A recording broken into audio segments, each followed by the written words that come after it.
चलिए इस वीडियो में हम आज बात करेंगे एशियन हिस्ट्री का एक टॉपिक है that is pre Mauryan period और महाजनपदास पीरियड। ठीक है, तो आज हम जानते हैं कि कितने महाजनपद हुआ करते थे, कहाँ से डायनेस्टी स्टार्ट हुई, कौन कौन सी डायनेस्टी मौर्यन पीरियड के पहले आई। ठीक है, तो टाइम वेस्ट नहीं करते हैं, आगे बढ़ते हैं। तो हमारे देखिए पहले जो मैं इसमें आपको जो बताऊंगा तो एक मैप भी लगा दूंगा एनसीईआरटी का, उससे से आप देख लेंगे कि कहाँ कहाँ कौन कौन सी जनपद हुआ करते थे, महाजनपद हुआ करते थे। ठीक है, तो स्टार्ट करते 16 जनपद हुआ करते थे। ठीक, 16 जनपद हुआ करते थे।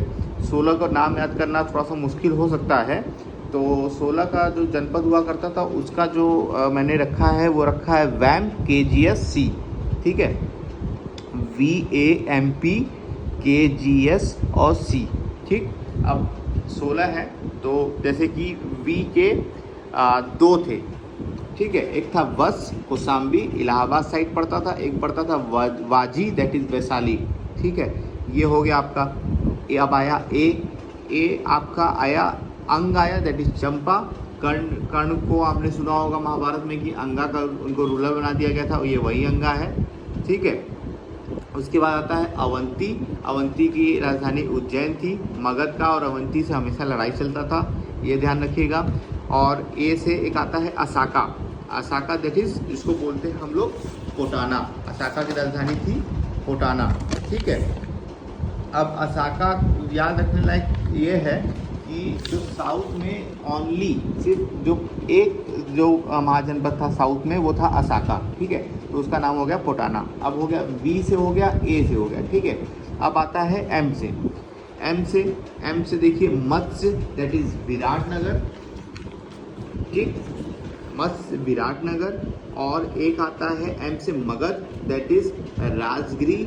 ठीक है, और एक एम से आता है आपका माला दैट इज़ कुशीनगर के पास ये पड़ता है। ठीक ना, ये 3 हो गए आपके दैट इज़ मत्स्य, माला और मगध। BPSC में ये डायरेक्ट क्वेश्चन पूछ सकता है, ये इंपॉर्टेंट है, इसीलिए 16 जनपद आपको याद रखने पड़ेंगे। अब पी से होता है पंचाल दैट इज़ काम्पिल्य। ठीक, पांचाल का राजधानी था काम्पिल्य।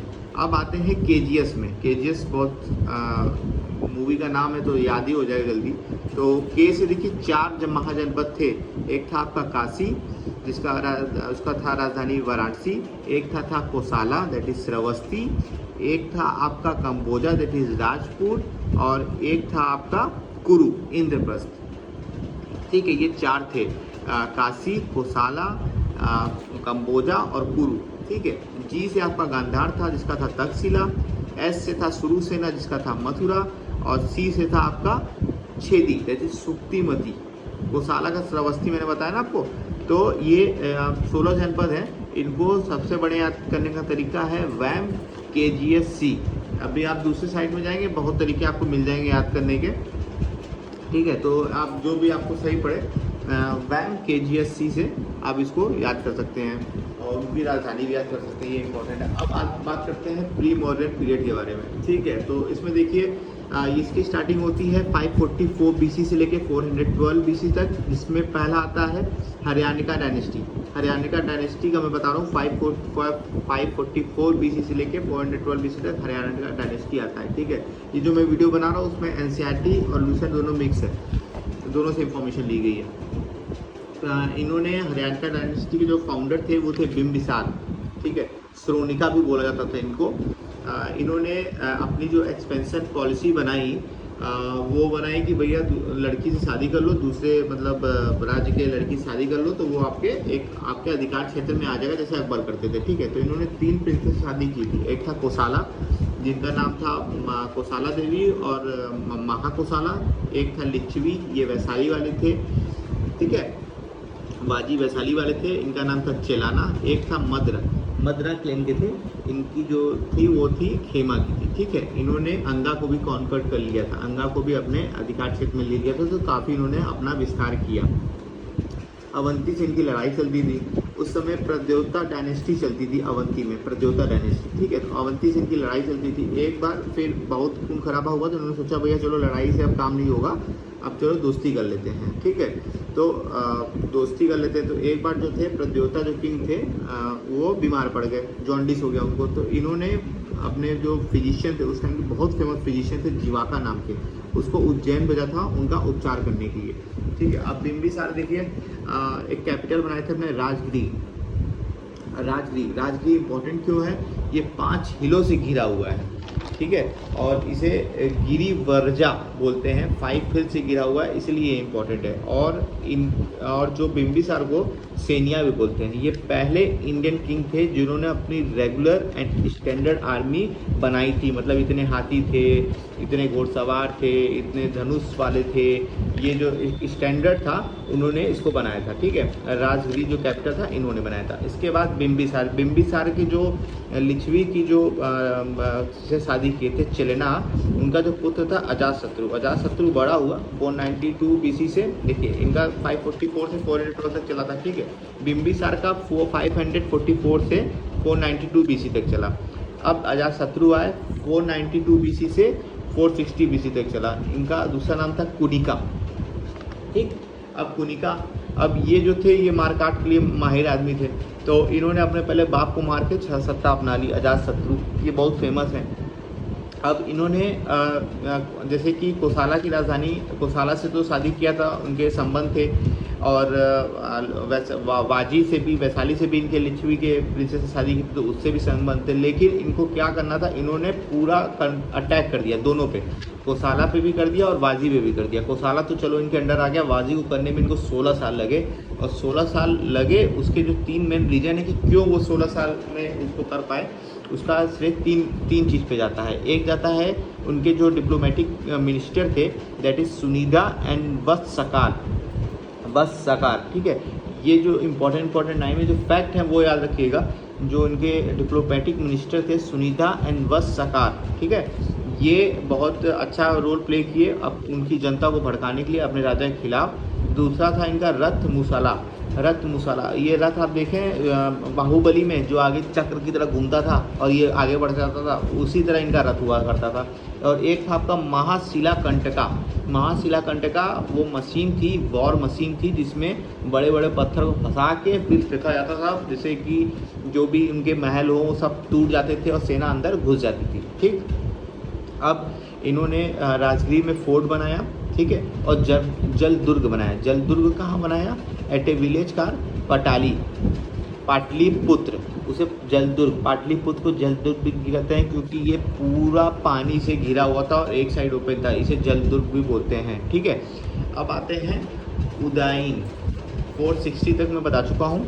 अब आते हैं उदयीन जो थे लास्ट अच्छे रूलर थे, जो मतलब थोड़ी देर टाइम तक रूल किए, उसके बाद ये हो गए, ठीक है। उदयीन आते हैं। उदयीन में इनका जो था साम्राज्य 460 से लेके 444 BC तक इनका चला, ठीक है। इनका जो मेन काम था उदयीन का, वो था इन्होंने कैपिटल जो राजगिरी था उसको चेंज करके पाटलिपुत्र ले आए, ठीक है। इन्होंने जो कैपिटल था पाटलिपुत्र ये करके आ गए। और लास्ट में इनके जो 3 रूलर थे, अनिरुद्ध, मुंडा और नागदशक, ठीक है। ये 3 नाम याद रखिएगा, अनिरुद्ध, मुंडा, नागदशक। कोई भी अच्छा बलशाली नहीं था, बारी सबने राज किया।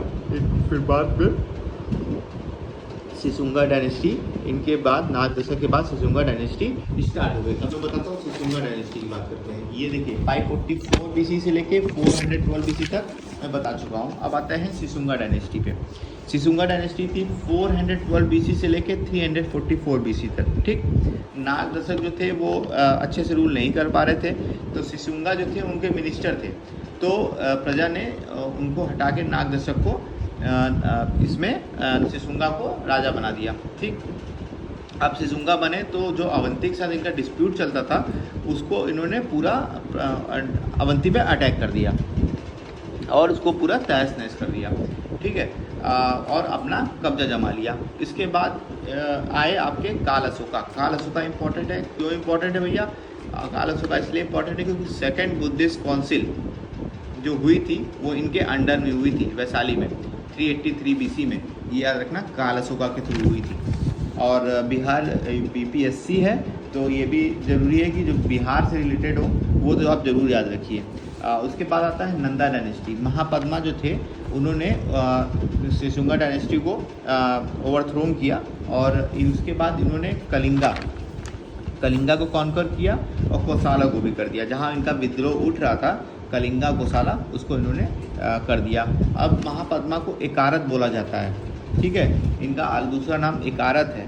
इनको उग्रसेन और सर्वक सर्वक्षरटंक बोला जाता है, ठीक है। ये इनका नाम याद रखिएगा, उग्रसेन। और ये इनके 8 या 9 पुत्र हैं, इस पर डिस्प्यूट है। 8 पुत्र मान के चलिए, लूसेफ ने दिया हुआ है। और सबसे लास्ट है धनानंद फिर महापद्मा के बाद, महापद्मा नंदा के बाद फिर धनानंद आते हैं। धनानंद का जिक्र ग्रीक टेक्स्ट में दिया हुआ है, ठीक है, अकॉर्डिंग टू ग्रीक राइटर क्यूरिटस, ठीक है। ये अकॉर्डिंग टू ग्रीक राइटर क्यूरिटस इनके टाइम में अलेक्जेंडर अटैक किया था 326 BC में, याद रखिएगा। अलेक्जेंडर अटैक किया था 326 BC में। इनकी इतनी ह्यूज आर्मी थी, तो ह्यूज आर्मी अपना मेंटेन किए रहते थे, ठीक। और एग्रेमस और जेंड्रमस, ठीक, और एग्रेमस इनका दूसरा नाम था। ग्रीन टेक्स्ट में ऐसा लिखा हुआ है, ठीक है। और पाटलिपुत्र था, एक टाइप गंगा से गिरा था, एक टाइप सोन नदी से गिरा था, और कुनकुन नदी से भी गिरा हुआ था, ठीक है। तो ये बस इम्पोर्टेंट पॉइंट है। नंदा डायनेस्टी नहीं, हरियाणका डायनेस्टी, शिशुंगा डायनेस्टी और नंदा डायनेस्टी। और इसके कुछ जो इम्पोर्टेंट नाम हैं कि राजा को किस नाम से बुलाया जाता है, या अपने कार्यकाल में क्या क्या इम्पोर्टेंट किए हैं, ये इम्पोर्टेंट है। तो प्री मौर्यन पीरियड बस इतनी है, और महाजनपद पीरियड सिर्फ इतना ही है। इतना अगर आप प्रिपेयर कर लोगे तो इतना एनफ है, इससे ज़्यादा किसी में नहीं पूछा जाएगा, ठीक है। फैक्ट जरूर याद रखिएगा, सीधे फैक्ट पर क्वेश्चन आएगा। Thank you so much.